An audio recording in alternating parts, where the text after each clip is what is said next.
అధికారానికి వచ్చిన తర్వాత ఏ నమ్మకం, ఏ విశ్వాసంతో అయితే ప్రజలు ఆ యొక్క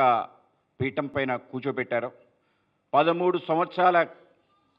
ముఖ్యమంత్రిగా ఉండే అపార అనుభవం,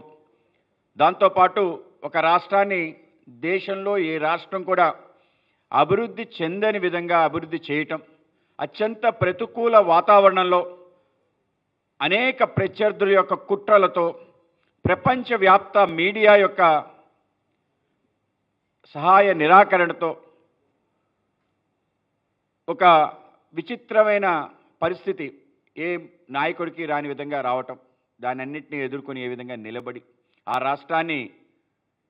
దేశంలోనే అత్యధిక జీడిపితో ముందుకు తీసుకెళ్తాం, ఏ రాష్ట్రానికి రాని విధంగా పెట్టుబడులు రావటం, ఏ రాష్ట్రం పైన కూడా లేనటువంటి విశ్వాసం ఆ రాష్ట్రంలోకి ఉండి ఏ ముదుపరిదారులు ప్రపంచవ్యాప్తంగా ఆ రాష్ట్రానికి పరుగులు తీయటం, ఎక్కడా లేని గౌరవం రావటం, దేశమంతా కూడా ఆ తరహా పరిపాలన దేశానికి కావాలని కోరుకోవటం, ఆ యొక్క కోరికకి 2014లో 282 సీట్లు ఇచ్చి నరేంద్ర మోడీ గారిని ప్రధానమంత్రిగా ఆ స్థానంలో కూర్చోబెడితే,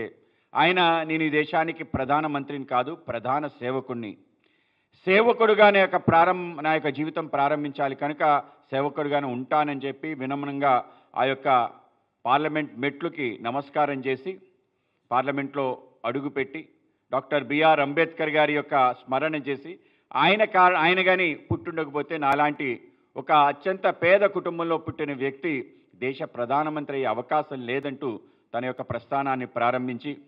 ఆ యొక్క ప్రస్థానం నేటికి 12 సంవత్సరాలు పూర్తయిన సందర్భంలో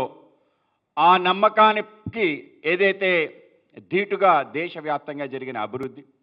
అలాగే ఏ అంశం కోసమైతే ఆయన ప్రధానమంత్రి స్థానంలో కూర్చోపట్టాలి, బడుగు బలహీన వర్గాల ప్రతినిధిగా, ఒక పేదరికాన్ని చవిచూసిన వ్యక్తిగా, ఏ పరిస్థితుల్లో అయితే ఆయన పుట్టి పెరిగాడో ఆ పరిస్థితులు కేవలం నాకే కాదు దేశంలో ఎవ్వరు కూడా అనుభవించకూడదు అని చెప్పి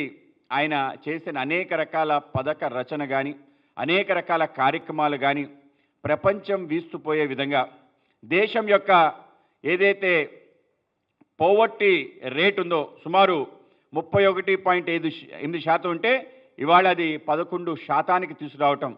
కేవలం 12 సంవత్సరాల్లో ఈ యొక్క మార్పుకి ఆ యొక్క పేదల యొక్క సంక్షేమమే పరమావధిగా చేసిన అన్ని రకాల ఆలోచనలు, ఎక్కడ కూడా ఒక ప్రాంతానికి లేకపోతే ఒక వర్గానికి చేశాడనే ఆలోచన కాకుండా దేశవ్యాప్తంగా అందరికీ అన్ని సమయంలో అందే విధంగా శాచ్యురేషన్ వల్ల చిట్ట చివరి వ్యక్తికి ఆ ఫలితం అందే విధంగా ఏ పథకాన్ని ఆలోచన చేసినా అందరికీ ఒకేసారి ఒకేలాగా అందాలనే ఆలోచన చేయటంలో దేశంలో ఏ నాయకుడు పుట్టలేదు, ఏ నాయకుడు కూడా గతంలో చేయలేదు, రాబో కాలంలో చేయాలన్నా కూడా అటువంటి ఒక అద్భుతాన్ని నరేంద్ర మోడీ గారు సృష్టించారు. ఆ విధంగా దేశ యావత్తు అంటే 12 సంవత్సరాల్లో ఒక నాయకుడికి ఒక్కటంటే ఒక్క అవినీతి మచ్చ లేకుండా ఉండటం, మొత్తం యొక్క 12 సంవత్సరాల్లో ఒక్కరోజు కూడా ఆయన సెలవు తీసుకోకపోవటం, దేశ ప్రధానమంత్రిగా ఆ యొక్క స్థానాల్లో కూర్చుని దగ్గర నుంచి ఏ ఒక్కరోజు ఆఫీస్కి వెళ్ళలేదు, ఆఫీస్ యొక్క బ్రీఫ్ తీసుకోలేదు, విదేశాల్లో ఉన్న ఆయన చేయడానికి విమానాల్లో ఉన్న నిరంతరం దేశానికి సంబంధించిన సంక్షేమం, దేశం యొక్క సంబంధాలు ప్రపంచవ్యాప్తంగా ఏ విధంగా ఉండాలనే ఆలోచన, ఆ విధంగా తీసుకొచ్చిన ఏదైతే మార్పు ఉందో ఇవాళ మనందరికీ కూడా కళ్ళ ముందు కనిపిస్తున్న అనేక రకాల అద్భుతాలు, ఎవరు ఊహించని విధంగా దేశం యొక్క ప్రగతి, దేశం ఈరోజు ప్రపంచవ్యాప్తంగా అందరూ కూడా మాట్లాడుకునే తీరుగా